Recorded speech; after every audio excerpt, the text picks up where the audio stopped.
তোমরা যারা এবার হাই মাদ্রাসা থেকে ফাইনাল এক্সাম দিবে, বোর্ড এক্সাম দিবে, তাদের টেস্ট পেপারের প্রশ্ন এবং উত্তরগুলি আমরা আমাদের এই চ্যানেলে দেব। তাই তোমরা এই চ্যানেলটাকে সাবস্ক্রাইব করে নাও। আজ আমরা ইসলামের পরিচয় নিয়ে আলোচনা করব, পেজ নাম্বার 314। তোমরা অবশ্যই চ্যানেলটিকে সাবস্ক্রাইব করে নাও আর ভিডিওটা ভালো লাগলে একটা লাইক করো।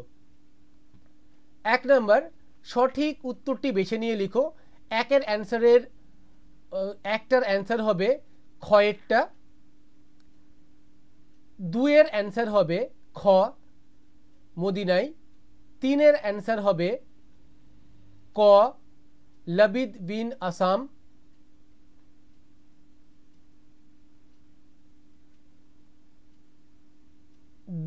2 নম্বর প্রশ্নের 1-এর অ্যান্সার হবে ইসলাম বিজয়, 2-এর অ্যান্সার হবে মানুষের অধিপতি, 3-এর অ্যান্সার হবে মানুষ, 4-এর অ্যান্সার হবে আল্লাহর হামদ ও তসবিহ পাঠ। এবার 5 নম্বর, 1-এর অ্যান্সার হবে গ বাণীসূচক, 2-এর অ্যান্সার হবে গ মৌকুফ। 6-এর অ্যান্সারগুলি এবার আমরা দেখব। হাদিস কাকে বলে? মহানবী হজরত মুহাম্মদ সাল্লাল্লাহু আলাইহি সাল্লামের কথা, কাজ ও অনুমোদনকে হাদিস বলে। মারফু হাদিস কাকে বলে? যে হাদিসের সনদ মুহাম্মদ সাল্লাল্লাহু সাল্লাম পর্যন্ত পৌঁছেছে তাকে মারফু হাদিস বলে। রাবি কাকে বলে? হাদিস বর্ণনাকারীকে রাবি বলে।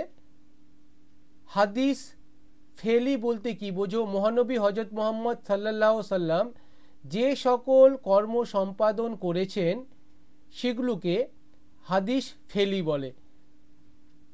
নেক্সট 8-এর 1-এরটার অ্যান্সার হবে 1 চিরপ্রাচীর, 2-এরটার অ্যান্সার হবে 2 সর্বজ্ঞ, 3-এরটার অ্যান্সার হবে 3 সর্বদ্রষ্টা।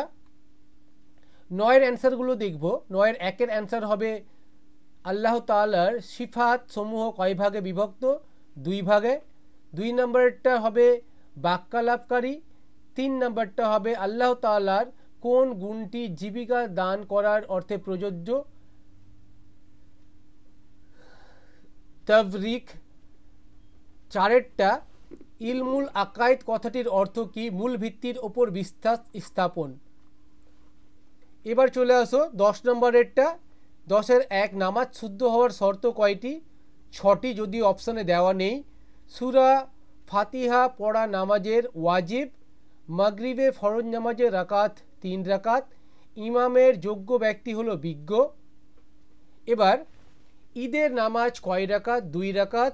ঈদ শব্দের আবিধানিক অর্থ প্রত্যাগমন বা ফিরে আসা। 3 পুরুষের জন্য কাফন সংখ্যা কয়টি? 3টি। অন্ধ ব্যক্তির ইমামতি করার হুকুম আছে কি? উত্তর হবে না। শাহু শব্দের অর্থ কি? ভুল।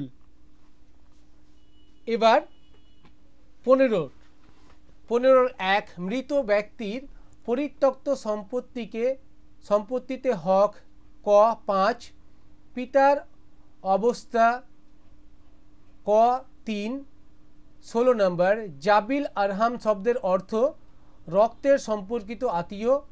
ইলমুল ফারায়েজ কাকে বলে? মৃত ব্যক্তির সম্পত্তির উত্তরাধিকারীকে। এবার 19, সঠিক উত্তরটি বেছে নিয়ে লেখো। SLV-3 হলো একটি খ কৃত্রিম উপগ্রহ। কিতাবুল মাজা রচয়িতা হলেন ক ইবনুল হাইসাম। এবার 19-এর 5 কুদরতে খোদা জন্মগ্রহণ করেন 1900 সালে। 6 বিজ্ঞান বিচিত্রা কার লেখা? কুদরত ই খুদার লেখা। আল হাজেন কে ছিলেন? পদার্থ বিজ্ঞানী। 20-এর 1 কিতাবুল মানাজির পুস্তকটি কার লেখা? পুস্তকটির বিষয়বস্তু কি? ইবনুল হাইজাম আলোক বিজ্ঞানী তিনি ছিলেন। পুস্তকটির বিষয়বস্তু ছিল আলোক বিজ্ঞান। কিতাবুল হাইয়াম হাওয়াই কার রচনা? তিনি কোন দেশের অধিবাসী ছিলেন? আর রাজির রচনা, তিনি ছিলেন তেহরান এর অধিবাসী। আল কিন্দি কে ছিলেন? তার লেখা গ্রন্থের সংখ্যা কত? তিনি ছিলেন আরব দার্শনিক, তার লেখা গ্রন্থের সংখ্যা 207। এবার 21, তর্জমামূলক কোরআনের রচয়িতা? 4 মৌলানা আবুল কালাম আজাদ। 2 বেগম রোকেয়ার জন্ম 1880 সালে। 21-2 পদ্মরাগ উপন্যাসটি কার লেখা? উত্তর হবে বেগম রোকেয়ার লেখা। স্বাধীন ভারতের প্রথম শিক্ষামন্ত্রী কে ছিলেন?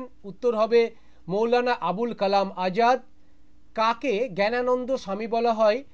ডক্টর মুহাম্মদ শহীদুল্লাহকে। নেক্সট, সাখাওয়াত হোসেন কে ছিলেন ও কত সালে তিনি মৃত্যুবরণ করেন? তিনি ছিলেন বেগম রোকেয়ার স্বামী এবং একজন ম্যাজিস্ট্রেট।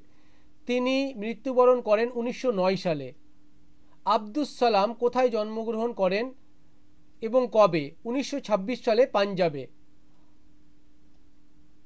অতএব জাগো জাগো হে ভগিনী উক্তিটি কার? তিনি কত সালে মারা যান? উক্তিটি বেগম রোকেয়ার, তিনি 1932 সালে মারা যান। যদি তোমাদের ভিডিওটা ভালো লেগে থাকে অবশ্যই কমেন্টে গুড লিখবে, আর যদি ভালো না লাগে তাহলে কি করলে আরও ভালো হবে সেই বিষয়ে পরামর্শ দিলে আমরা খুব উপকৃত হব। তোমরা যদি ভিডিওটাকে লাইক করো তাহলে আমাদের খুব ভালো লাগবে। ধন্যবাদ।